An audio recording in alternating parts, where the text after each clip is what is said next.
إن الحمد لله نحمده ونستعينه ونستغفره ونعوذ بالله من شرور أنفسنا ومن سيئات أعمالنا من يهده الله فلا مضل له ومن يضلل فلا هادي له وأشهد أن لا إله إلا الله وحده لا شريك له وأشهد أن محمدا عبده ورسوله يا أيها الذين آمنوا اتقوا الله حق تقاته ولا تموتن إلا وأنتم مسلمون يا أيها الناس اتقوا ربكم الذي خلقكم من نفس واحدة وخلق منها زوجها وبث منهما رجالا كثيرا ونساء واتقوا الله الذي تساءلون به والأرحام إن الله كان عليكم رقيبا يا أيها الذين آمنوا اتقوا الله وقولوا قولا سديدا يصلح لكم أعمالكم ويغفر لكم ذنوبكم ومن يطع الله ورسوله فقد فاز فوزا عظيما أما بعد فإن أصدق الحديث كتاب الله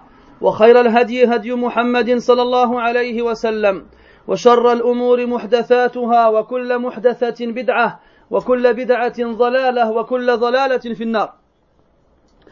أما بعد عباد الله إخواني الفضلاء أحبائي الكرماء سلام الله عليكم ورحمته وبركاته.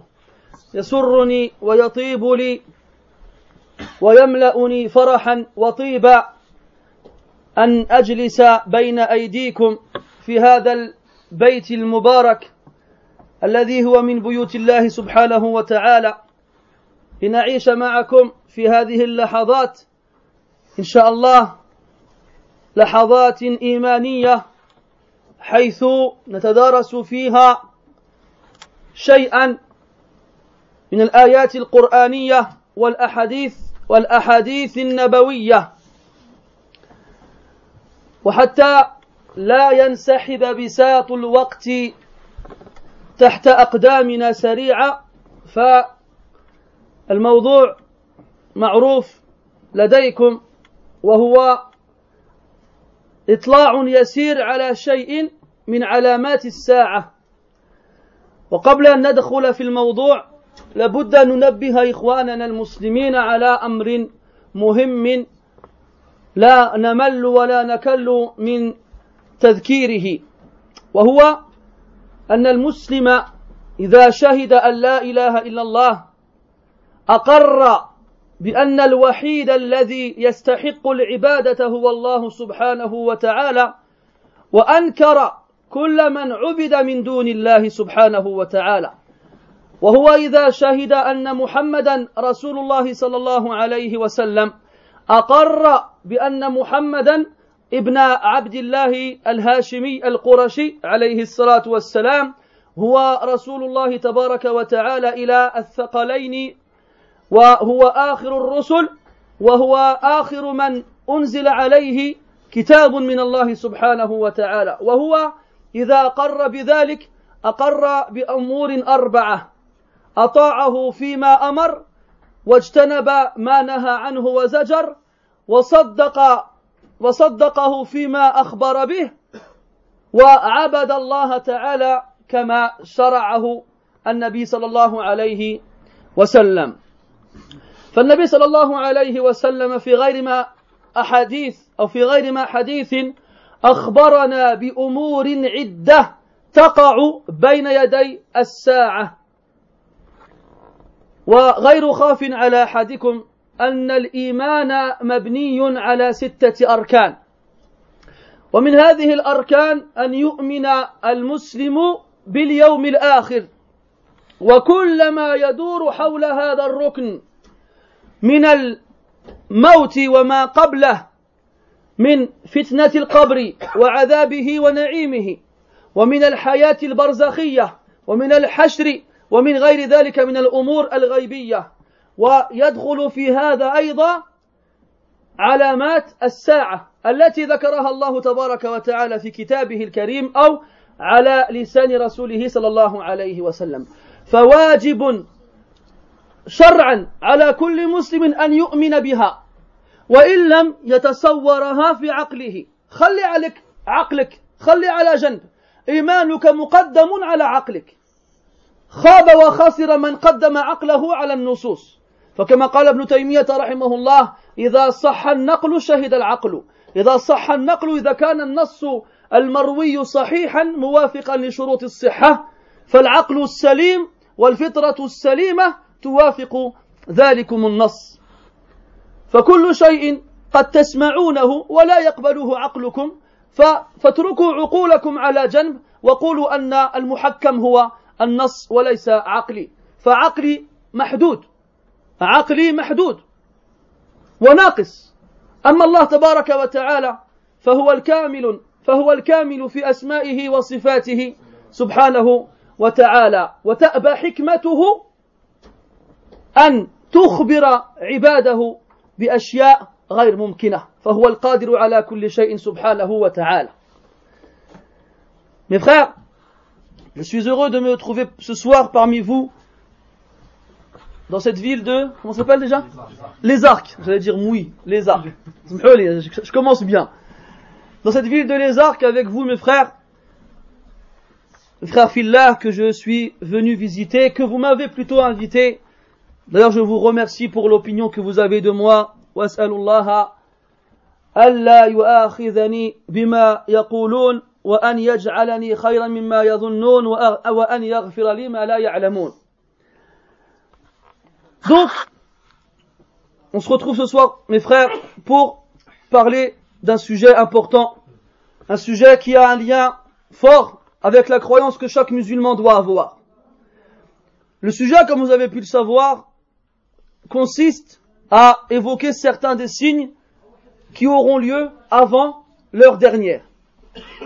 Mais avant d'entrer dans le vif du sujet, il y a des points importants à rappeler, des points importants qu'on ne doit pas se lasser de rappeler.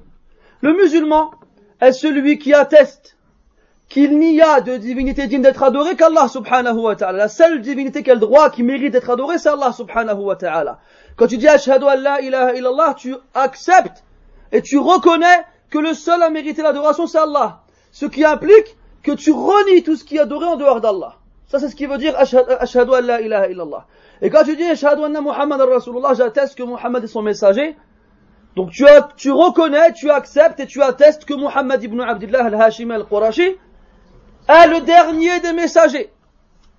Celui qu'Allah Ta'ala a choisi pour lui révéler le dernier de ses messages à l'ensemble de l'humanité, qu'il soit être humain ou djinn. Et quand tu dis ashhadu anna Muhammad Rasulullah, ça implique 4 choses. Que tu obéisses aux ordres du prophète alayhi salatu wassalam, que tu t'écartes de tout ce qu'il t'a interdit, que tu crois à tout ce qu'il t'a dit, et que tu adores Allah comme lui, il l'a adoré. Ça implique ces 4 choses-là. Et vous savez tous, mes frères, ici, que la foi du musulman est bâtie sur 6 piliers. Et parmi ces piliers-là, il y a le fait de croire au jour dernier. Ce jour fatidique, ce jour terrible dans lequel Allah tabaraka wa ta'ala va ressusciter toutes ces créatures dans le but de les juger et de leur déterminer leur destination définitive dans laquelle ils resteront éternellement. Soit le paradis s'ils ont été vertueux et bons, soit l'enfer s'ils ont été mauvais et impies. Et rentre dans la foi du jour dernier tout ce qui vient après la mort. L'épreuve de la tombe, le châtiment de la tombe, les délices de la tombe, la vie entre guillemets, la vie dans l'étape intermédiaire entre la mort et la vie, la résurrection et tout ce qui s'ensuit. Rentre dedans aussi tout ce qui concerne les signes avant-coureurs qui précèdent la fin des temps, l'heure dernière. Et sache que tout ce que tu peux entendre comme hadith concernant ce point-là, et que ta raison n'arrive pas à accepter, ta raison n'arrive pas à concevoir, n'accuse pas le texte. Ne dis pas, attends, ça m'a l'air bizarre ça, le texte ne doit pas être bon. Ne dis pas cela. Si ta raison n'arrive pas à comprendre, accuse ta raison, n'accuse pas le texte. À partir du moment où le texte il est authentique, il est valable, il est bon, alors on doit y croire, comme on a dit tout à l'heure. On croit dans les informations que le prophète nous donne, alayhi salatu wassalam, sans aucun doute. Allah Ta'ala fait l'éloge des croyants dans le Coran, dans le premier verset de Surat al-Baqarah, dans le second, pardon. Quand Allah dit Alif Lam Mim, dhalika al-kitabu la rayba fihi hudan lil muttaqin man hum alladhina yu'minuna bil ghaib. Voici le livre dans lequel il n'y a aucun doute, une guidée pour les pieux, ceux qui croient en l'invisible. Il n'a pas vu, il n'a pas compris, mais il croit parce que c'est que ça vient d'Allah tabaraka wa ta'ala.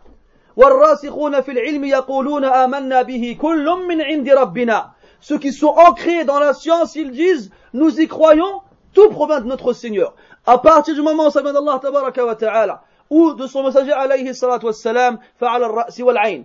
On y croit sans réfléchir. Et ce que notre raison n'arrive pas à concevoir ou à comprendre, c'est parce que notre raison, elle est limitée, elle est imparfaite, elle est incomplète. Notre devoir à nous, c'est d'y croire. Donc toute chose que tu pourrais entendre aujourd'hui ou un autre jour, que ta raison n'arrive pas à concevoir, eh bien, crois-y quand même.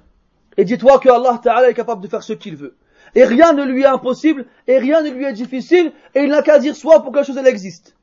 Il a ordonné au feu de devenir une fraîcheur lorsqu'Ibrahim fut jeté dans le feu. Il a ordonné à la lune de se fendre en deux. Il a ordonné à la mer de s'ouvrir en 12, et ainsi de suite. Donc Allah Ta'ala, rien ne lui est impossible. Donc tout ce que tu peux entendre, ne dis pas non, c'est bizarre, c'est spécial, là, c'est toi, t'es spécial. C'est pas les textes. Toi, ma alayka illa an tastaslima laha. Tu ne dois que t'y soumettre et y croire. Ahibbati fillah, inna ilma as-sa'ati mimma ikhtassa bihi Allah subhanahu wa ta'ala. La ahada ala al-kawn يشترك معه سبحانه وتعالى في ذلك فهو القائل سبحانه إن الله عنده علم الساعة إن الله عنده علم الساعة لا أحد من دون الله أو سوى الله يعلم متى تقع الساعة وهذا جاء مكررا في كتاب الله سبحانه وتعالى وفي أحاديث النبي صلى الله عليه وسلم كما في قوله تعالى يسألونك عن الساعة أيان مرساها فيما أنت من ذكراها إنما أنت منذر من يخشاها وغير ذلك من الآيات كقوله تعالى يسألك الناس عن الساعة قل إنما علمها عند الله وفي الآية الأخرى قل إنما علمها عند ربي لا يجليها لوقتها إلا هو وفي الحديث الصحيح قال جبريل عليه السلام للنبي صلى الله عليه وسلم وهو يسأله عن الساعة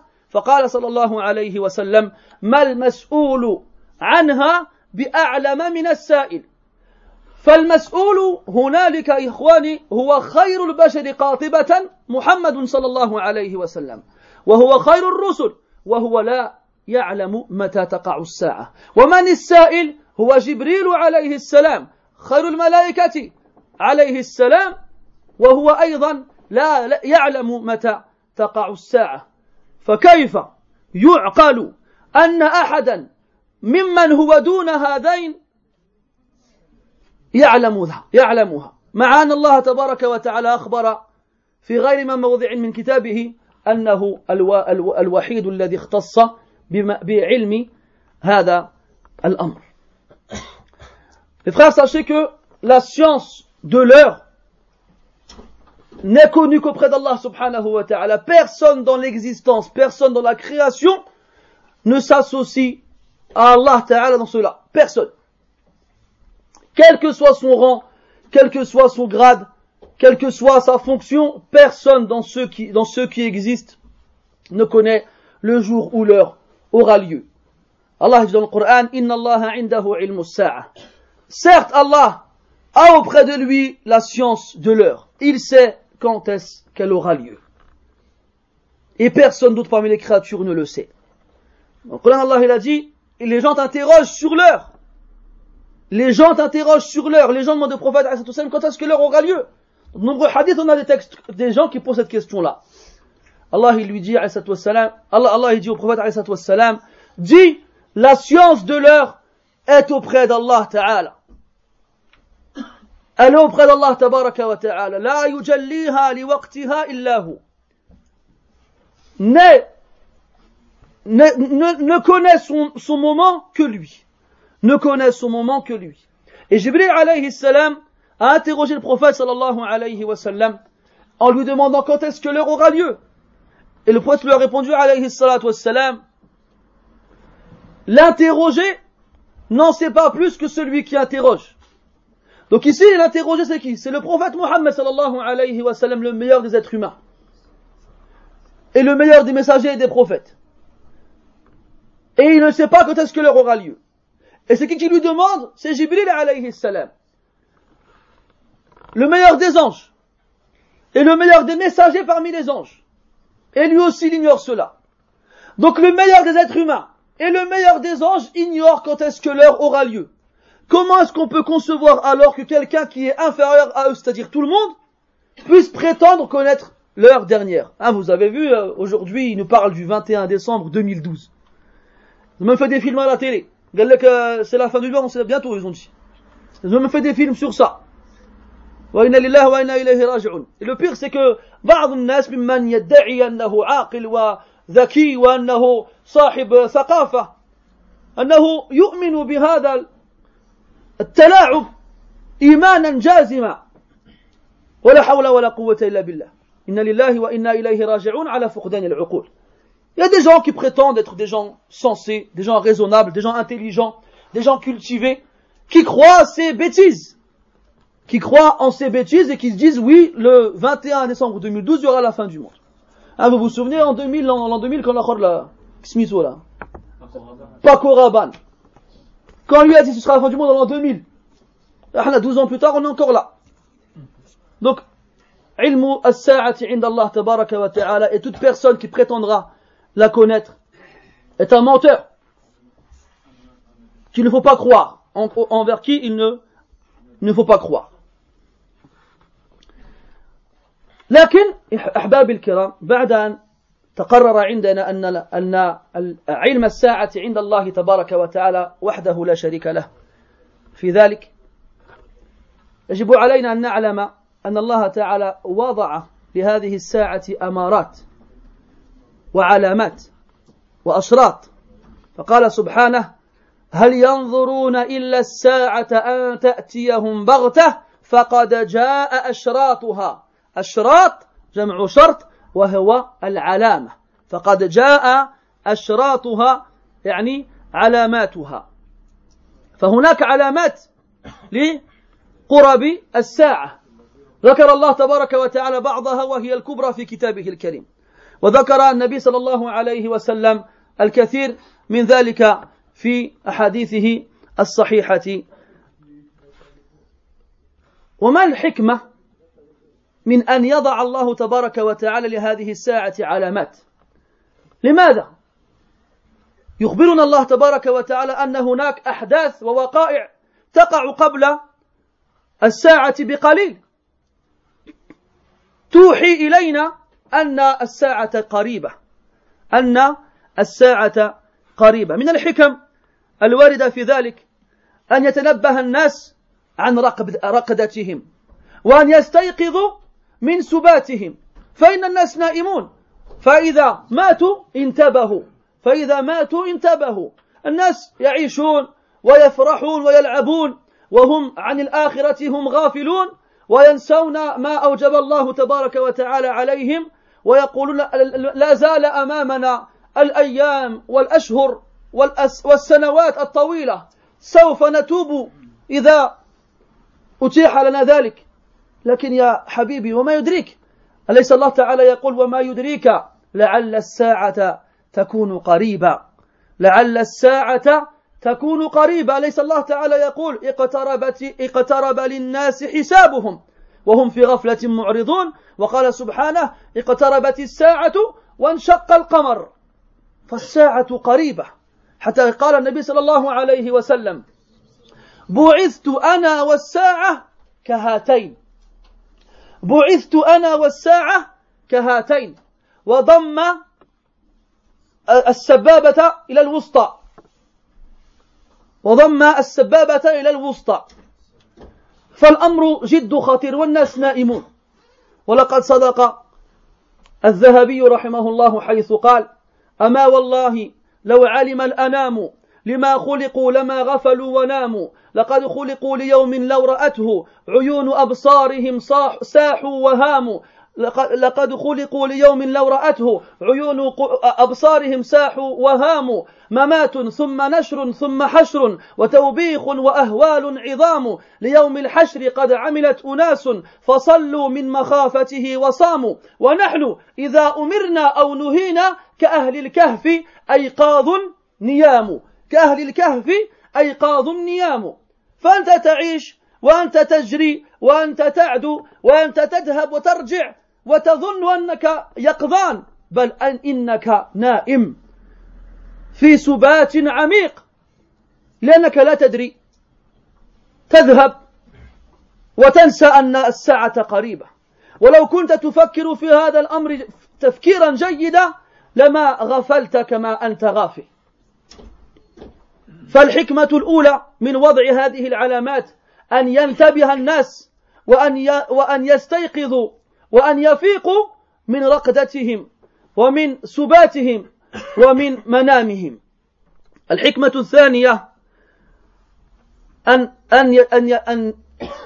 ينتبه الناس إذا انتبهوا للأمر الأول أن يتسارعوا أو أن يسارعوا إلى التوبة إذا علموا أن الساعة قريبة وأن الله تبارك وتعالى سيحشرهم وسيحاسبهم. حاسبوا أنفسهم كما قال عمر رضي الله عنه حاسبوا أنفسكم قبل أن تحاسبوا فأنت على علم ويقين ودراية بأنك عما قليل ستموت ثم يبعثك الله ثم يوقفك بين يديه ثم يحاسبك ثم إن شاء غفر لك ورحمك وأدخلك الجنة ثم إن شاء عذبك وأدخلك النار والعياذ بالله. فانظر في نفسك وحاسب نفسك وزن أعمالك وتب إلى مولاك وربك فإن الله تبارك وتعالى قد أخبرك أن باب التوبة ما زال مفتوحا. فاغتنم الفرصة يا عبد الله. إذا علم الإنسان أن الساعة قريبة تبادر إلى التوبة وأكثر من الاستغفار. Mes frères, donc on a dit qu'Allah tabaraka wa ta'ala est le seul à détenir la science de l'heure.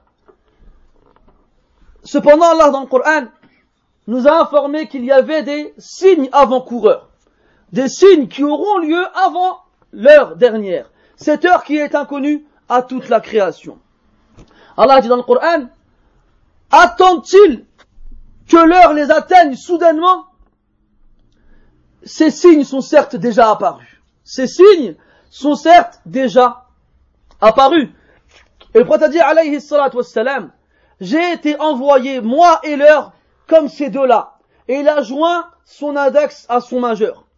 Pour montrer à quel point la proximité de l'heure dernière est proche, enfin l'heure dernière, pardon, est proche de son avènement. L'avènement, donc, de l'envoi du prophète, alayhi as-salatu wassalam. Et dans le Coran, Allah nous informe dans de nombreux versets que l'heure elle est proche.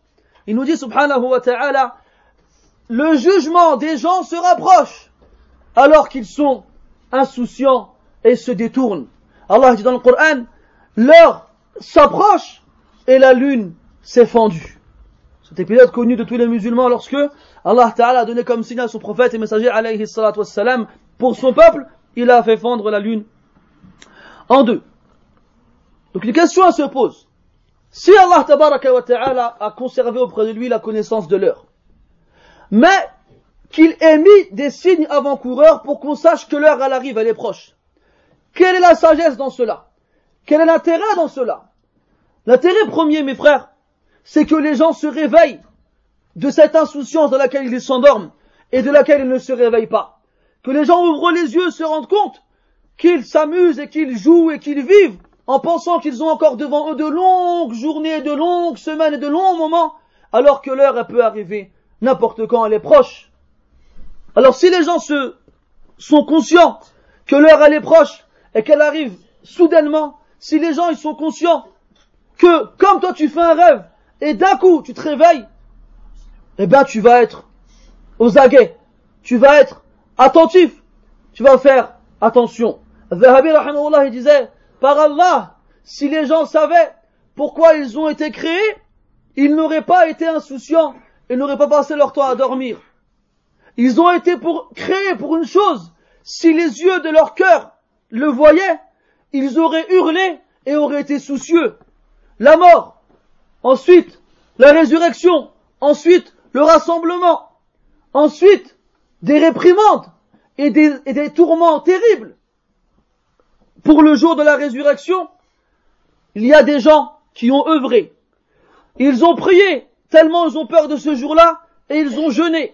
Et nous, lorsqu'on nous ordonne une chose ou on nous l'interdit, on est comme les gens de la grotte. Retourne à Surat al-Kahf, que tu lis tous les vendredis. Les gens de la grotte, la Surah du Coran. Ces gens qui ont dormi pendant plus de 300 ans. On est comme les gens de la grotte. On est endormi, et en même temps on est réveillé. Et en même temps, on est réveillé. On dort. Un long sommeil. Comme dans le hadith. Les gens, ils dorment. Et lorsqu'ils meurent, ils se réveillent.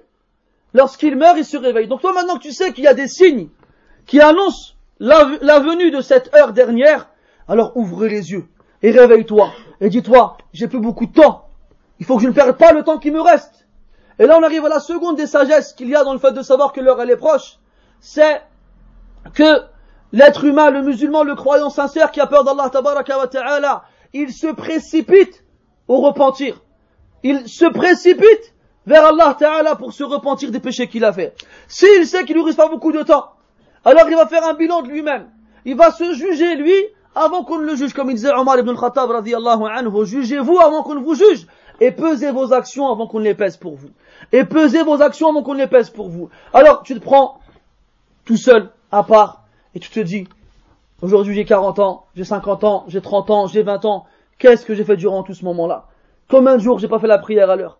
Combien de jours j'ai désobéi à Allah tabaraka wa ta'ala? Combien de jours j'ai fait des choses qu'Allah m'a interdit? Combien de jours j'ai été là où Allah ne voulait pas me voir? Combien de jours j'ai dit des choses qu'Allah ne voulait pas entendre de moi? Et ainsi de suite.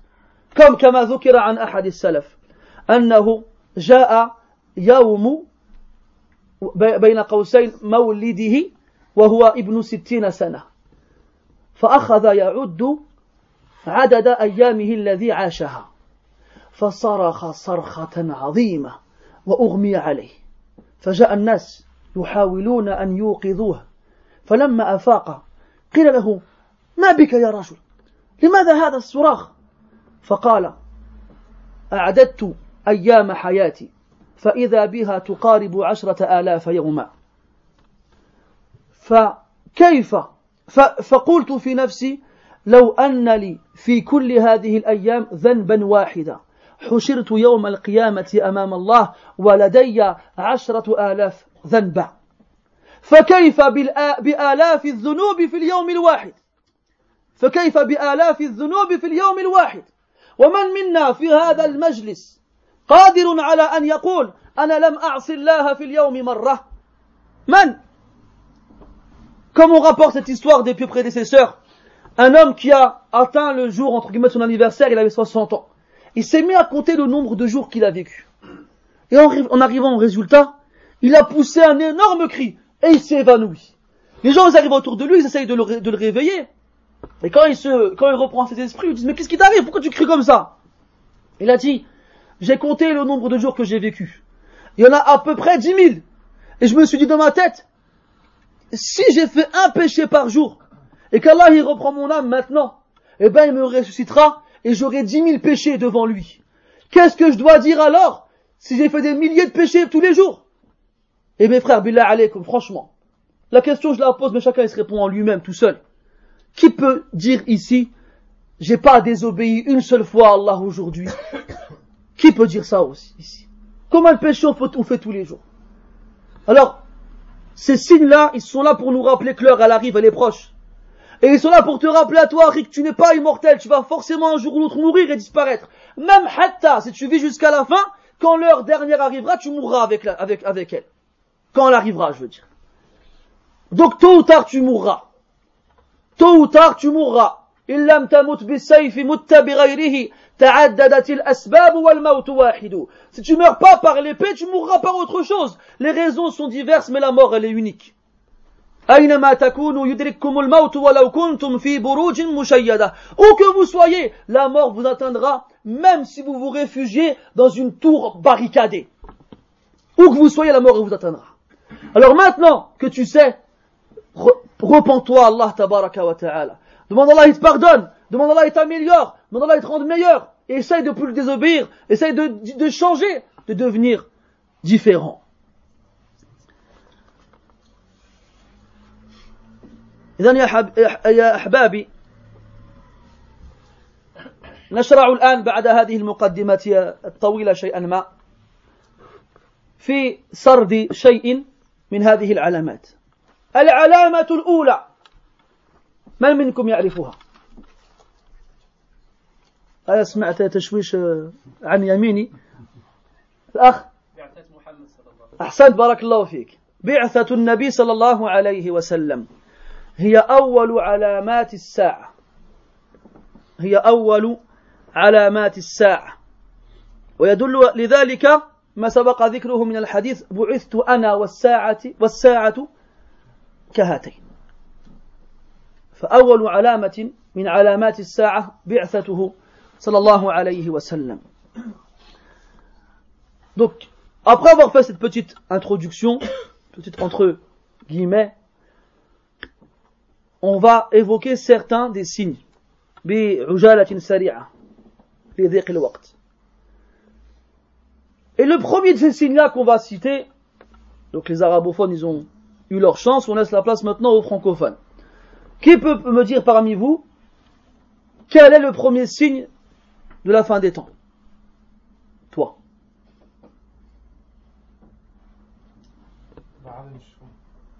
Toi. Toi. Hein? Sallallahu alayhi wa sallam. Naam.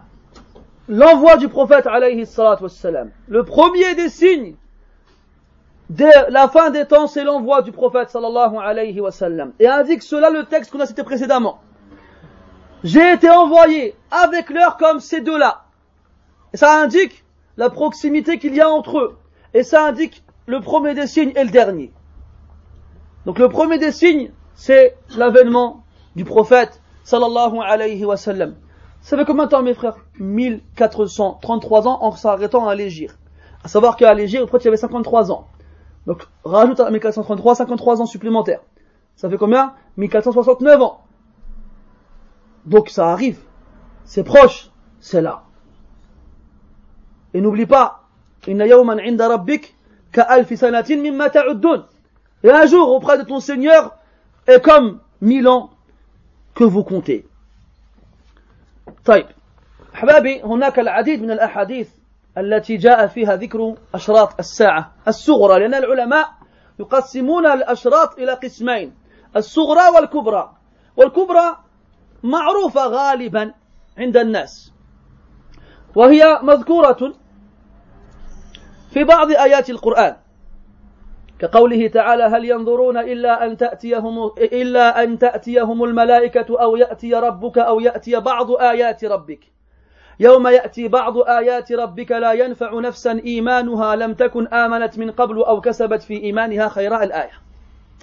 فالمقصود ببعض آيات ربك في هذه الآية طلوع الشمس من مغربها كما جاء بذلك الخبر الصحيح.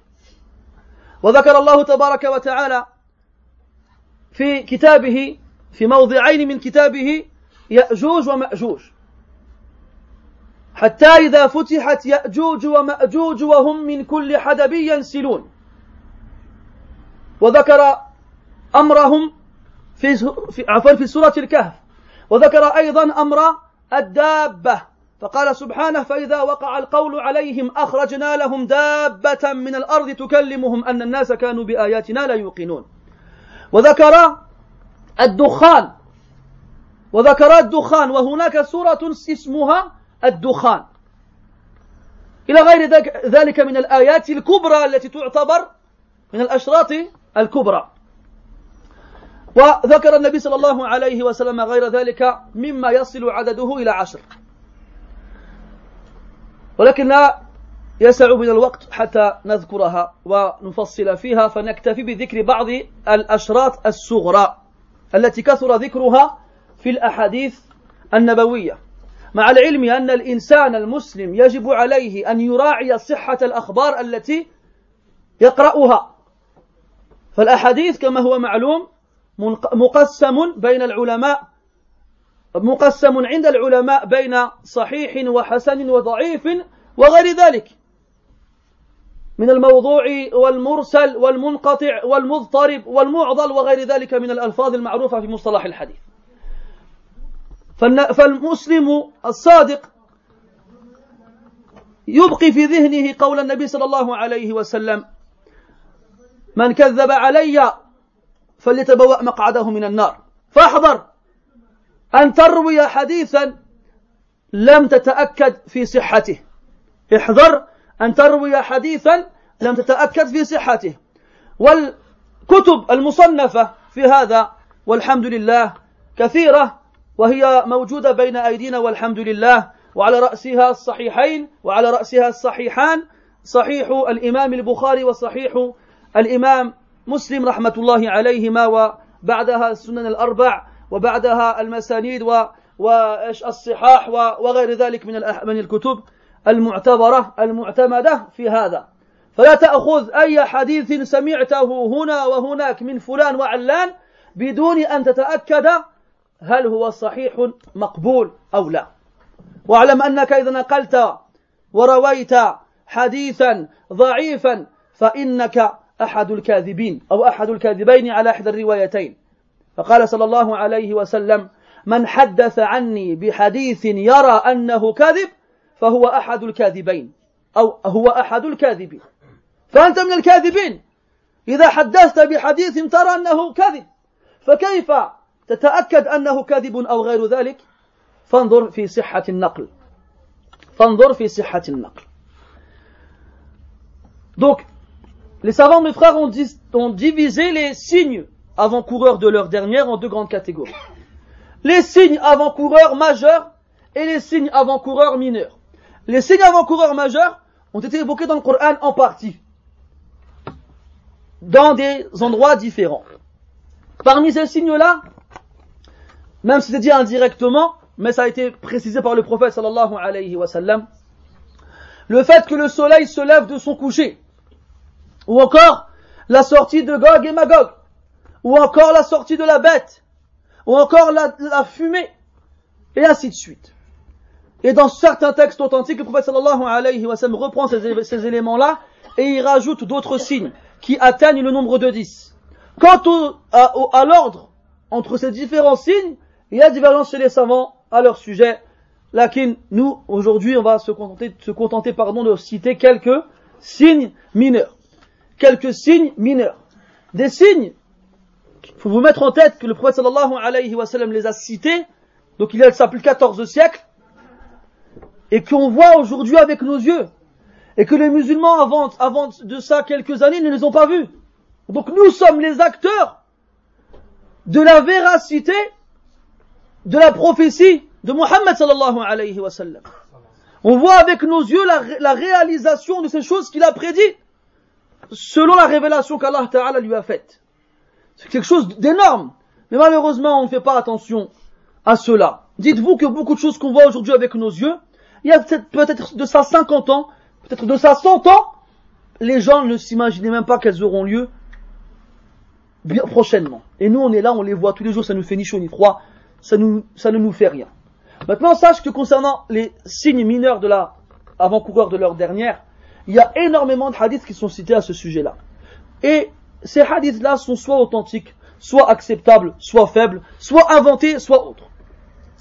Donc fais attention toi, lorsque tu es amené à entendre un texte ou à le répéter, à être sûr qu'il est authentique. Et aie toujours en tête que le prophète a dit alayhi salatu wassalam, celui qui ment sur moi volontairement, qu'il prépare sa place en enfer. Et si jamais tu transmets volontairement un texte qui n'est pas authentique, tu feras partie de ceux qui ont menti sur le prophète alayhi salatu wassalam. Il a dit alayhi salatu wassalam, celui qui rapporte de moi une parole qu'il voit comme étant un mensonge, c'est un des menteurs. C'est un des menteurs, c'est un de ceux qui ont menti sur moi. Aujourd'hui, nous, on est très laxistes sur ce point-là. Ils viennent dire, ils disent et tout et n'importe quoi.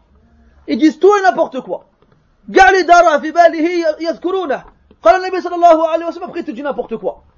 Taqillah ya rajul. Fais attention quand tu rapportes des paroles du prophète alayhi salatu wassalam. Car sans le savoir, tu es en train d'ouvrir une porte vers l'enfer. Wal-iyadhu billah. Sois sûr de ce que tu rapportes ou tais-toi. Ahsan. Man kana yu'minu billahi wal yawmil akhir falyaqul khayran aw liyasmut. Ceux qui croient en Allah et au jour dernier, qu'ils disent du bien ou qu'ils se taisent. Et aujourd'hui, alhamdulillah, les ouvrages dans lesquels sont recueillis les textes authentiques sont nombreux grâce à Allah tabaraka wa ta'ala, ils sont présents.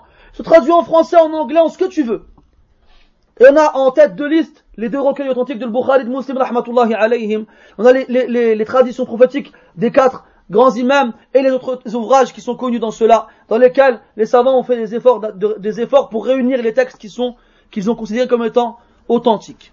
Donc retournez à ces ouvrages-là et faites attention aux ouvrages qui sont inconnus au bataillon, que personne ne cite et sur lesquels personne ne se repose et qui sont pleins de paroles inventées et qui n'ont aucun lien avec le prophète alayhi as-salatu was-salam. طيب قال النبي صلى الله عليه وسلم والحديث في صحيح البخاري من حديث أبي هريرة رضي الله عنه والحديث طويل نقتبس منه بعض الأجزاء. قال عليه الصلاة والسلام لا تقوم الساعة حتى يبعث دجالون كذابون قريب من 30 كلهم يزعم أنه رسول الله كلهم يزعم أنه رسول الله. الدجالون هم المشعوذون الكذابون الأفاكون الذين يدعون العجائب, يدعون علم الغيب, يدعون التصرف في الكون, يدعون النبوة. هؤلاء كلهم دجلة كذابون. والنبي صلى الله عليه وسلم أخبرنا أنه لا نبي بعده لا نبي بعده وهو آخر الرسل وخاتمهم عليه الصلاة والسلام. فمن زعم أنه نبي بعد محمد صلى الله عليه وسلم فهو كافر, ومن صدق به فهو كافر. فإياك أن تسمع بأحد يدعي النبوة وما أكثرهم. ذكر النبي صلى الله عليه وسلم أنهم 30 تقريبا, فاحذر. وقد ظهر أخيرا في السنوات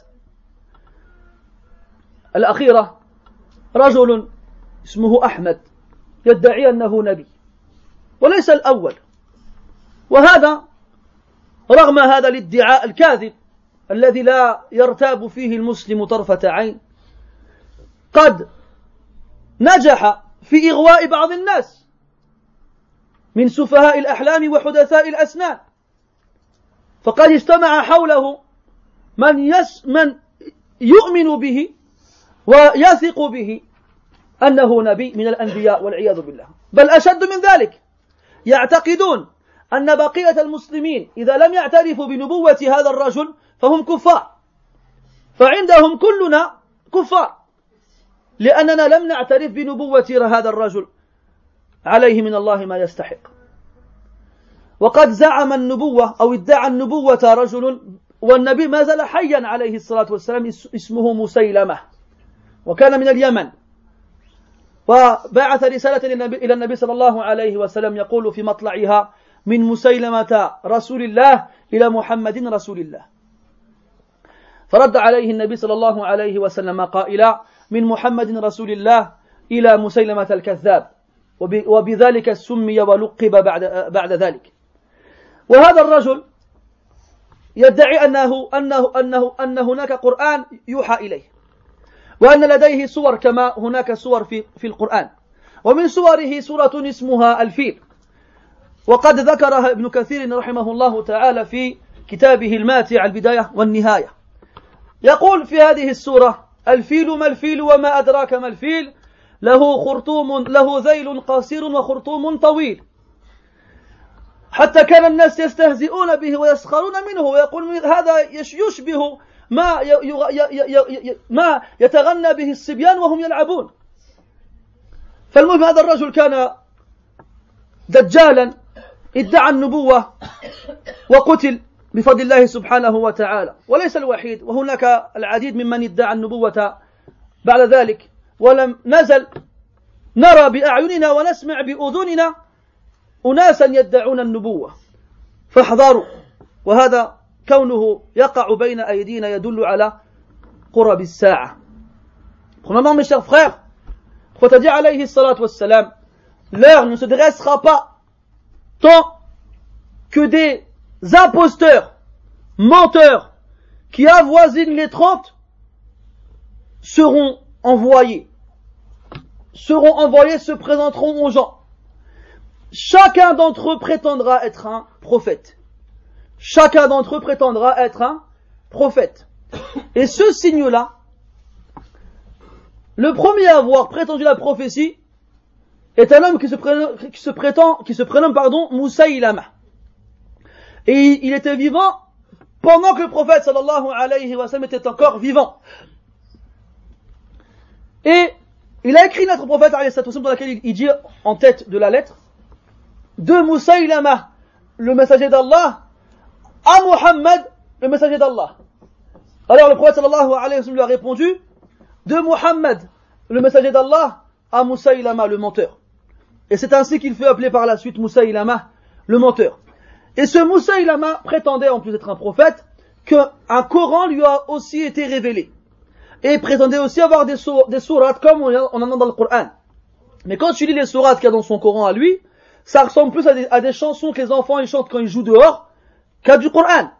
Parmi ces sourates-là, et Ibn Kathir, rahimahullah, il en rapporte certaines dans son ouvrage d'histoire qui se prénomme Al-Bidaya wa Nihaya, qui est un livre très très intéressant et instructif. Il ramène une sourate qui se prénomme Al-Fil. Il y a une sourate dans le Coran qui se nomme Al-Fil, la sourate de l'éléphant. Ben Musaylama avait aussi une sourate qui s'appelait la sourate de l'éléphant. Qu'est-ce qu'elle disait? L'éléphant. Qu'est-ce que l'éléphant? Et qu'est-ce qui t'apprendra ce qu'est l'éléphant?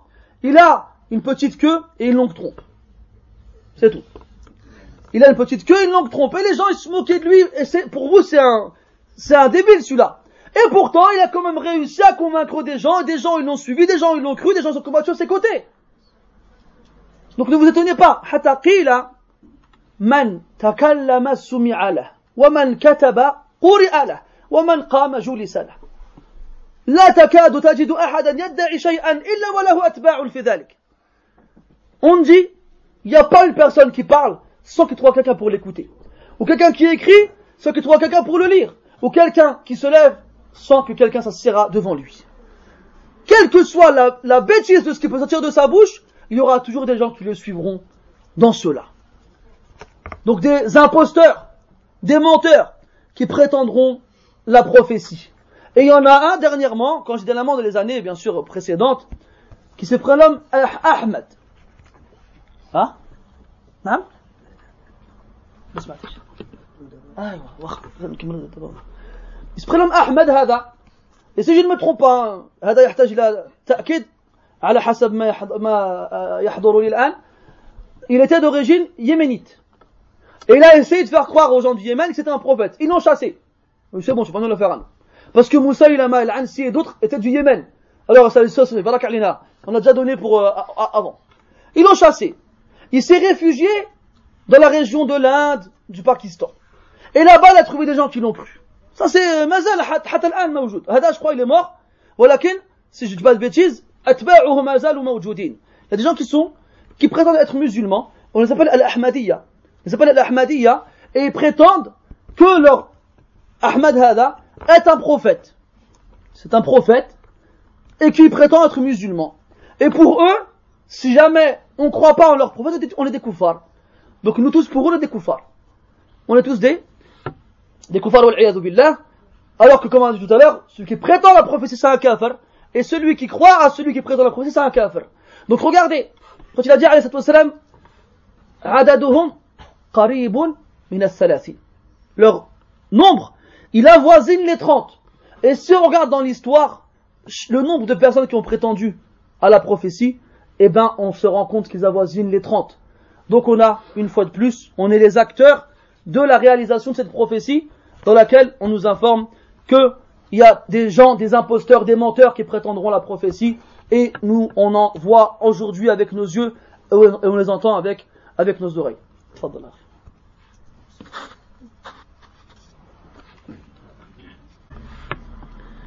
Alhamdulillah wa ba'd. Donc on reprend le même hadith toujours, dans lequel de nombreux événements sont cités. قال فيه النبي صلى الله عليه وسلم وتكثر الزلازل يعني لا تقوم الساعة حتى كما ذكرنا قبل قليل يدعي النبوة دجالون كذابون وحتى تكثر الزلازل. هذا أمر واضح جلي ظهر للجميع لا سيما بعد ظهور هذه الوسائل الإعلامية، فما منا من أحد إلا وهو على علم أن زلزال وقع هنا أو هناك، الزلازل القاتلة الدمارة الخرابة التي بسببها يموت الكثير. والله تعالى يقول أفلا يرون أنهم يفتنون في كل عام مرة أو مرتين ثم لا يتوبون ولا هم يذكرون. هناك العديد من الفتن، الكثير، الفيضانات والزلازل وغير ذلك، فأين من يتعظ وأين من ينزجر وأين من يتذكر؟ أين هؤلاء؟ أنت في بيتك وإذا شغلت التلفاز أو غير ذلك من الأجهزة تسمع أن هناك زلزال بالمغرب أو خسف بدولة في إفريقيا أو دمار ببلد في آسيا أو فيضان هنا وهناك، تسمع هذا كل يوم، وهذا أصبح أمر عادي طبيعي. الناس يموتون والماء يخرج من نهره والماء ينزل من السماء والأرض تتزلزل تحت أقدامنا، ونحن نسمع هؤلاء المتخصصين يقول لا تخافوا، الأمر هذا طبيعي وقد بيناه بهذه الحسابات وهذه الأشياء فلا تقلقوا. لا، هذا أمر أرادوا به أن ينسوكم هذه الحقائق. فلا يرون أنهم يفتنون في كل عام مرة أو مرتين، أما نحن مرات وكرات، مش مرة ومرتين، مرات وكرات. ولكن أين الناس يرون هذا فلا يتفطنون لذلك. Dans le hadith, mes frères, le prophète alayhi salatu wassalam, que l'heure dernière ne se dressera pas tant que les tremblements de terre se multiplieront. Les tremblements de terre se multiplieront. Quand on regarde aujourd'hui, surtout avec le développement des moyens de communication, tous ces appareils qu'on a chez nous, qui nous permettent d'être informés en temps réel de toutes choses. On sait tout ce qui se passe partout. T'allumes ta télé, ta radio, ton téléphone, ce que tu veux, t'écoutes les informations, t'as tout. Maintenant, il y a même des chaînes de télé qui passent en boucle les informations toute la journée. Il s'est passé un tremblement de terre au Maroc, t'es au courant. Il y a eu un glissement de terrain dans un pays africain, t'es au courant. Il y a eu une inondation dans un pays en Asie, t'es au courant. Il y a eu un ouragan dans un pays en Amérique, t'es au courant. Tu sais tout. Et le problème, c'est quoi? C'est normal.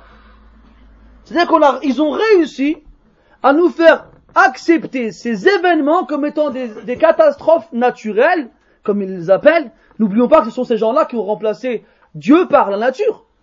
Ils disent la mère nature est bien faite. Ces catastrophes naturelles. Et ça rentre dans ton dhihn. Toi tu dis mais non, c'est Rabbi fait tout ça. Voilà qu'il s'arrive devant toi plein de fois et ça ne fait pas réfléchir. Allah dit dans le Coran, ne voit-il pas qu'ils sont éprouvés dans l'année 1 ou 2 fois. Et après cela, ils ne se repentent pas et ils ne réfléchissent pas. 1 ou 2 fois dans l'ayah Allah Ta'ala dit. Comment il faut aujourd'hui ça arrive? Des tremblements de terre en veux-tu en voilà, il y en a partout. des glissements de terrain, des gens qui meurent par milliers, des maisons, des villes qui sont rasées entièrement. Vous avez été vous-même habitant cette ville, les témoins de l'inondation. Il y a un frère qui m'a fait voir des choses à côté, c'est hallucinant, c'est ahurissant. Et les gens ne réfléchissent pas. Ils disent pas, qu'est-ce qu'on a fait pour avoir ça? Quel péché on a dû faire? Quelle obligation on a dû rater? Pourquoi on ne réfléchit pas quand il se passe des choses comme ça? C'est normal. Ça y est, la khorra qui fait la météo, il vous dit non, c'est parce qu'il y a le cumulonabus qui est venu là-bas, il a, khalé avec le cumulonabus, qu'est-ce que s'en fiche des cumulonabus? C'est Rabbi Azul qui fait ce qu'il veut. C'est Rabbi subhanahu wa ta'ala qui fait ce qu'il veut. Il éprouve ses serviteurs. Pourquoi? Comme ça, ils se disent, on a fait des bêtises, on a fait des péchés, il faut qu'on se repente. Thumma la yatubu, on se repent, et qu'ils réfléchissent. Qu'est-ce qu'on a fait? Comme ça, quand ils ont réfléchi sur ce qu'ils ont fait, ils se repentent pour le péché qu'ils ont fait, et Allah, il les épargne. Donc on voit les multiplications de tremblements de terre et de catastrophes, et ça ne nous fait rien, ça ne nous fait pas réagir ni réfléchir. وقال عليه الصلاة والسلام ويتقارب الزمن إيش معنى هذا؟ يصير ضيقا تنزع البركة منه. الناس في يوم فيه 24 ساعة لا يفعلون شيئا. يستيقظ في الصباح ثم يذهب إلى عمله ثم يعمل ثم يرجع ثم يعود إلى بيته ثم يتعشى ثم يذهب إلى سريره وكأن دقيقة مرت عليه. وكأن دقيقة مرت عليه. وكل واحد منا أظن يشكو عدم البركة في الوقت. الأيام تمر بسرعة هائلة مرعبة مدهشة. ثم لا نتساءل في هذا. نتساءل في هذا حتى جاء في بعض الروايات السنة تمر كالشهر والشهر يمر كالجمعة يعني الأسبوع والأسبوع يمر كاليوم واليوم يمر كالساعة. ولا أكثرنا قد يشعر بهذا في قرارة نفسه ولا يشعر بالبركة في الوقت. يجلس أمام كتاب يريد أن يقرأ فيه ساعة أو ساعتين فإذا قلب بعض صفحات ذلكم الكتاب إذا ب3 ساعات قد مرت وهو لم يستفد منه شيئا. نحن نسمع عن السلف رحمة الله عليهم العجائب. لعلكم تسمعون عن كتاب رائع اسمه زاد المعاد في هدي خير العباد للإمام ابن قيم الجوزية رحمة الله عليه. موسوعة فقهية وفي السيرة وفي غير ذلك من الأشياء النافعة المفيدة لها. هذه الموسوعة باعتبار الطباعات المعروفة ما بين 5 و6 أجزاء. أتدرون كم وقت أخذ فيه المؤلف ليؤلفه؟ 3 أيام وهو على بعيره في سفر إلى مكة ليؤدي الحج. ليس معه لا حاسوب ولا جهاز ولا كتاب ولا مكتبة ولا شيء، لا آيفون ولا نوكيا ولا شيء. ما معه إلا ما من الله عليه من علم وتوفيقه سبحانه وتعالى. موسوعة فيها العديد من المعلومات ألفها في 3 أيام. وهو رحمه الله ابن القيم صاحب هذه المعجزة إن صح التعبير يقول أن شيخه ابن تيمية رحمه الله ألف الواسطية بين الظهر والعصر وقال نحن نسخناها في أسبوع. ابن تيمية يكتبها في وقت قصير بين الظهر والعصر وهو الذي ألف هذه الموسوعة في 3 أيام يحتاج إلى أسبوع بأسره لينسخها. عجب. تجد من الناس من قرأ صحيح البخاري مئات المرات وأنت هل ختمته مرة في حياتك صحيح البخاري؟ من منا هنا قادر على أن يقول أنا ختمته 2 من؟ فليتفضل مشكورا. عدم بركة في الوقت. يتقارب الزمان فهذا إن دل يا إخوان يدل على قرب وقوع الساعة. كنت عليه الصلاة والسلام dans le même hadith, le temps va se rapprocher. Le temps va se rapprocher, c'est-à-dire qu'il va être étroit. Il n'y aura plus de bénédiction dans le temps. On n'aura plus le temps de rien faire. Le temps, il va passer à une vitesse folle. Tu te réveilles le matin, tu te prépares, tu sors, tu vas travailler, tu rentres chez toi, tu prends ton dîner, tu retournes te coucher, on dirait il y a 1 minute qui est passée, c'est tout. Toute une journée, tu te souviens même pas t'as fait quoi dans cette journée tellement tu l'as pas vu passer. Il y a même certaines versions du hadith qui disent que l'année passera comme un mois, et le mois passera comme une semaine, et la semaine passera comme un jour, et le jour il passera comme 1 heure. Regardez avant. Wallah, si vous lisez les histoires des prédécesseurs, vous trouverez ces choses-là invraisemblables. Des gens qui ont lu Sahih al-Bukhari des centaines de fois. كان هناك رجل يحتضر وبجنبه بنته تبكي فقال لها يا بنيتي ما يبكيك قالت أنت يا أبتي على وشك الموت فقال لها يا بنيتي لا تبكي أرأيت زاوية هذه الغرفة فقد ختمت فيها القرآن 7000 مرة 7000 مرة. Il y a un homme qui était en train de mourir sur son lit. À côté de lui, il y avait sa fille. Elle pleurait, elle est triste, son père est en train de mourir. Il lui dit, oh ma fille, pourquoi pleures-tu? Elle lui répond, ah bah tu es en train de mourir. Je suis triste. Il lui dit quoi? Ne sois pas triste. Tu vois le coin de la chambre là? J'y ai lu le Coran entièrement 7000 fois. 7000 fois. Et tu lis des fois des athars où il lisait Sahih al-Bukhari. T'as vu comment il est épais Sahih al-Bukhari? Des centaines de fois. Qui peut le dire ici? Moi j'ai déjà lu une fois Sahih al-Bukhari entièrement min awwalihi ila akhirihi. Yallah qui? Ibn al-Qayyim rahimahullah, pour ceux qui ne le connaissent pas, a écrit un livre qui s'appelle Zad al-Ma'ad. Ce livre-là est comme une encyclopédie dans laquelle il raconte la vie du prophète alayhi salatu wassalam, et on déduit beaucoup de jugements, de règles juridiques et d'autres sciences. Et c'est une encyclopédie qui tient sur 5 ou 6 volumes en fonction de la maison d'édition. Sachez mes frères que Ibn al-Qayyim a écrit cet ouvrage en 3 jours sur sa monture alors qu'il était en voyage vers la Mecque. Pas d'MP3, pas d'MP4, pas de Pentel ou un tel Pentium ou là je sais pas quoi, pas d'ordinateur, pas de rien. Ghirasu wa tawfiq min Allah azza wa jal. التوفيق من الله قبل كل شيء وما من الله عليه من ملكة وقدرة. Il y avait que la réussite qu'Allah lui a accordée et ce qu'Allah lui a accordé comme science et connaissance en 3 jours. 5 volumes. Toi, quand tu es à l'école et qu'on donne un devoir à faire pour la semaine d'après, une page double, tu n'arrives pas à la faire. Une page double, et t'as Internet, et t'as les encyclopédies, t'as la bibliothèque, t'as ton grand frère, ta grande sœur qui... Ouais, l'autre t'arrives pas. Et Ibn al-Qayyim, rahimahullah, il disait, c'est lui qui a écrit cet ouvrage de 6 volumes en 3 jours. Il a dit quand mon cheikh Ibn Taymiyyah, il a écrit Al-Wasitiyya, il l'a écrit entre Dhuhr et l'Asr. Et nous, ses élèves, pour le recopier, on a mis 1 semaine. On a mis 1 semaine. Voilà, retourne et lis, tu verras. Tu vas voir que le temps qu'ils avaient, voilà, c'était pas la même chose. Et qu'ils arrivaient à faire dans leur temps des choses que nous, il nous faudrait des vies pour pouvoir les faire. Des vies.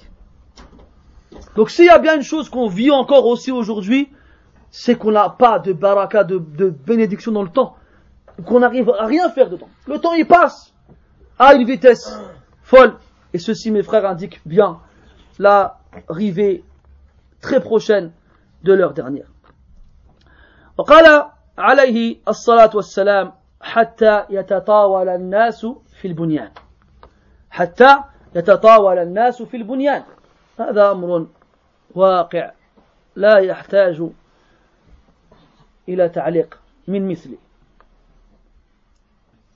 الناس سواء كنا في هذه البلاد أو في غيرها من الدول الإسلامية تجد أن هدفه وشغله الشاغل هو أن يغلب جاره في بنائه. عنده شحال من الدور؟ هو عنده 3 غادي ندير 4. غادي تشوف غادي يتعب وغادي يعرق وغادي يخدم وغادي يجمع لأجل ماذا؟ يزيد واحد الطبق. علاش؟ ماشي باش يسكنوا الناس معاه، لا، باش تكون الدار ديالو كبيرة على الآخرة من جاره. هذا هو هدفه. وفي الحديث الآخر الذي يعرفه كل واحد منكم وأن ترى الحفاة العراة العالة رعاء الشاه يتطاولون في البنيان. إيش معنى هذا الكلام؟ العلماء قالوا أنهم انتقلوا من حالة ليس لهم فيها شيء إلى حالة يتنافسون في البنيان أيهم يكون لديه أطول البنيان. هذا ماذا يدل عليه يا إخوان؟ يدل على سرعة الحصول على المال. فانظر إلى بعض الدول في الجزيرة العربية حيث كان الناس منذ عهد قريب يرعون الإبل في الصحراء، طعامهم التمر والماء، يعيشون حياة بسيطة. وهم الآن يبنون الأبراج التي تمس بقممها السحاب، وهدفهم أن يكون في دولتهم أطول برج وجد على وجه هذه الأرض، أليس كذلك؟ فهذا أمر تشاهدونه بأعينكم لم يشاهد أحد قبلكم. ما كان معروفا في الأزمنة السابقة أن أحدا من العرب يبني برجا يصل إلى السماء. قالوا في واحدة في دبي أظن تجاوز الكيلومتر، تجاوز كيلو واحد. فأين تذهبون؟ في الوقت تبغوا تطلعوا فوق القمر وفي الوقت تمشوا. يا سبحان الله، أمر غريب جدا. وهذا أيضا شيء أخبر به النبي صلى الله عليه وسلم، وأثناء قرون طويلة ما رأينا هذا حتى الآن. فقولوا يا إخواني في أنفسكم أنكم تعيشون زمانا ظهر فيه أكثر ما أخبر به النبي صلى الله عليه وسلم.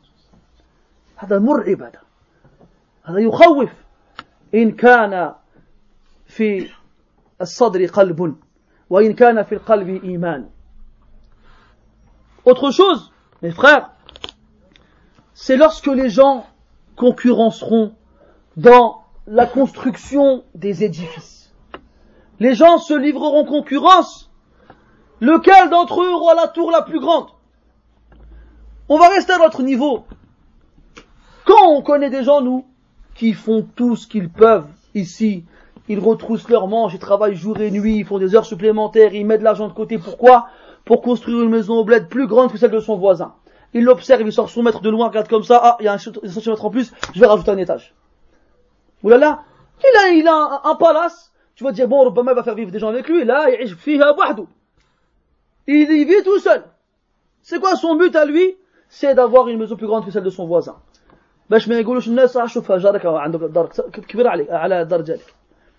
Faut pas que les gens disent regarde ton voisin il a une maison plus grande que la tienne. Et c'est comme ça que les gens ils font aujourd'hui. Un signe de réussite dans beaucoup des pays musulmans, chez beaucoup de musulmans, c'est celui qui a la maison la plus grande. Un signe de réussite. Pourquoi? Ça sert à rien. Il a 28 chambres, il y a que lui et sa femme dedans. Il y a des chambres, il ne rentre pas une fois dans tout le mois, des fois même pas dans l'année. Allah, je vais savoir pourquoi. Et dans l'autre version du hadith que vous connaissez tous, et que tu vois les va nu-pieds, ceux qui n'ont rien pour se couvrir les pieds, qui n'ont rien pour s'habiller, ceux qui font paître les moutons, se livrer concurrence dans les édifices, la construction des bâtiments. Et ça, mes frères, quand il a dit alayhi salatu wassalam, pendant longtemps, on l'a pas vu. On n'a pas vu ça.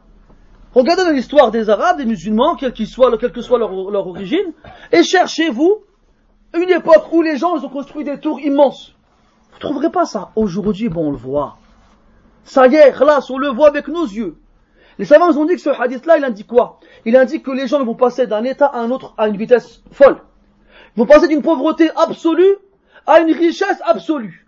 Et si tu réfléchis bien, tu regardes dans la péninsule arabique, il n'y a pas de ça longtemps, les Arabes étaient des gens simples, qui vivaient une vie simple, dans le désert avec les chameaux. Ils mangeaient des dattes, ils buvaient de l'eau. Bess. Et du jour au lendemain, quand le pétrole, l'or noir a commencé à jaillir du sol, et qu'on a donné à chacun sa part, ça y est. Ils sont passés de la pauvreté extrême à la richesse extrême. Et c'est quoi leur mode aujourd'hui? Celui qui va bâtir la plus haute tour. On le voit ça aujourd'hui. Allez dans les pays du Golfe, vous verrez des choses invraisemblables. Des bâtiments immenses. À un point où ils en ont construit une aujourd'hui qui fait presque 1 kilomètre. On fait les ratines vont comme ça. Ils nous font des tours dont le sommet caresse les nuages. C'est quoi le prochain objectif? Qu'il y a une tour qui va jusqu'à la lune? Et shahada. Eh ben, dites-vous mes frères, que vous avez vécu, vous êtes vivants aujourd'hui, et que vous avez vu avec vos yeux la réalisation de cette prophétie. Que des milliards de musulmans qui ont vécu avant vous n'ont pas vu. Vous êtes les témoins de la réalisation de choses vraiment extraordinaires. Et si ça doit nous faire ressentir quelque chose, ça doit nous faire peur. Et vous êtes en train de voir la véracité de la prophétie de Mohammed alayhi salatu wassalam. Et on continue encore à dormir. On rentre chez soi le soir, oh, c'est bon, le dars du frère était bien, mais j'ai d'autres chats à fouetter. Je dois aller m'amuser avec Foulan, ou bien avec Allah, ou bien aller faire ci, ou bien aller faire ça. Salat soubh, mais allez, je suis là à 10h, c'est pas grave. Hein? Ou bien la zakat, c'est pas grave, ça fait 20 ans que j'ai pas sorti, mais allez. Mais ma femme n'avait pas le hijab, c'est pas grave, c'est pas important. Ou bien, la liste, elle est longue. Elle est longue, la liste. Et chacun d'entre vous, il est au courant, il le sait. Des bêtises qu'il fait, et des manques qu'il a vis-à-vis de son Seigneur, subhanahu wa ta'ala. An taqula nafsu ya hasrata ala ma farrattu fi jambillah. Vous voulez dire ça? Allah, il parle des gens du jour du jugement qui regretteront d'un regret amer. Ils pleureront jusqu'à ce que leurs larmes tarissent. Alors, le sang remplacera leurs larmes. Le sang remplacera leurs larmes et ils pleureront. Et prophète dit alayhi salam, walladhi nafsi biyadihi, law ujriyat fiha sufun la jarat. Ils pleureront tellement de sang que si on y mettait des bateaux, ils y vogueraient. Ils vogueraient sur ce sang-là. Il y aura des fleuves, des ruisseaux, des océans de sang qui sortiront des yeux. Ces gens-là qui diront, malheur à moi, hélas, si seulement j'avais pas été aussi insouciant devant Allah. Toi, t'es là en train de vivre. Allah, il t'observe, il te regarde, il te surveille, il t'écoute, il t'entend. Et tu fais tout et n'importe quoi et t'es insouciant. Et le jour du jugement, tu diras, ya laïtani. Et ça servira à rien. C'est trop tard, c'est fini, khlas. Et tu pleureras. Et tes larmes ne te serviront à rien. Tu veux que tes larmes te servent à quelque chose? Pleure maintenant. Al-an tabki. تنفعك هذه الدموع إن شاء الله. فقال صلى الله عليه وسلم عينان لا تمسهم النار. عينا بكت من خشية الله وعينا باتت تحرس في سبيل الله. أو عين بكت من خشية الله وعين باتت تحرس في سبيل الله. Il y a deux yeux qui toucheront jamais, que l'enfer ne touchera jamais. Deux. Un œil qui a pleuré par crainte d'Allah et un œil qui a passé la nuit à surveiller dans le sentier d'Allah Azza wa Jalla. Donc tu vois avec tes yeux ces choses-là et tu t'en fiches, ça te fait rien du tout. Tu as un privilège que des milliards de musulmans n'ont pas eu. Et tu le vois avec tes yeux, tu n'as qu'à regarder à la télé, tu vas le voir avec tes yeux. Et ça te fait rien? Wallah, n'oubliez pas, le but de tout ça, mes frères, c'est quoi? Deux choses. Qu'on se réveille et qu'on se repente. Qu'on se réveille et qu'on se repente. حكمتان من الحكم الواردة في هذا. أن ننتبه من رقدتنا وأن نتوب إلى مولانا. والتوبة تستلزم الإخلاص في التوبة والإقلاع عن الذنب والعزم على أن لا تعود والندم على ما فعلت وأن تتوب قبل الغرغرة أو قبل أن تطلع الشمس من مغربها. والله تعالى يقول إلا من تاب وآمن وعمل عملا صالحا فأولئك يبدل الله سيئاتهم حسنات وكان الله غفورا رحيما. Repends-toi, et ça implique que tu sois sincère dans ton repentir, que tu regrettes ce que tu as accompli comme action, que tu t'arrêtes de la faire, et que tu as la conviction de ne pas la recommencer, et que tu te repentes avant d'agoniser ou avant que le soleil ne se lève de son coucher. Et sache qu'Allah dit dans le Coran, sauf celui qui croit et qui se repent et qui fait des actions vertueuses, celui-là, Allah il changera ses péchés par des bonnes actions. C'est ya akhil karim, si ton repentir il est sincère, Allah il transforme tes sayyi'at en hasanat. Qu'est-ce que tu veux après cela? Les sayyi'at que tu as fait, si tu es sincère dans ton repentir, Allah il te les remplace par des hasanat. نكتفي بهذا القدر إن شاء الله لقد أخذنا شيئا من وقتكم ونعتذر. On s'arrête là pour l'instant mes frères. ونسأل الله تبارك وتعالى أن يجعلنا من الذين يستمعون القول فيتبعون أحسنه أولئك الذين هداهم الله وأولئك هم أولو الألباب. ونسأل الله سبحانه وتعالى أن يجعلنا ممن انتبه من رقدته واستيقظ فتبادر إلى التوبة إليه وإلى الإكثار من الاستغفار وإلى التوبة النصوح. نسأل الله سبحانه وتعالى أن يكتب هذا اللقاء في ميزان حسنات مسؤولي هذا المسجد وفي ميزان كل من حضره واستفاد مما سمعه، ونسأل الله تبارك وتعالى أن يرحمنا وأن يغفرنا جميعا إنه الغفور الرحيم. سبحانك اللهم وبحمدك أشهد أن لا إله إلا أنت نستغفرك ونتوب إليك، وصلى الله وسلم وبارك على محمد وعلى آله وأصحابه أجمعين، والحمد لله رب العالمين.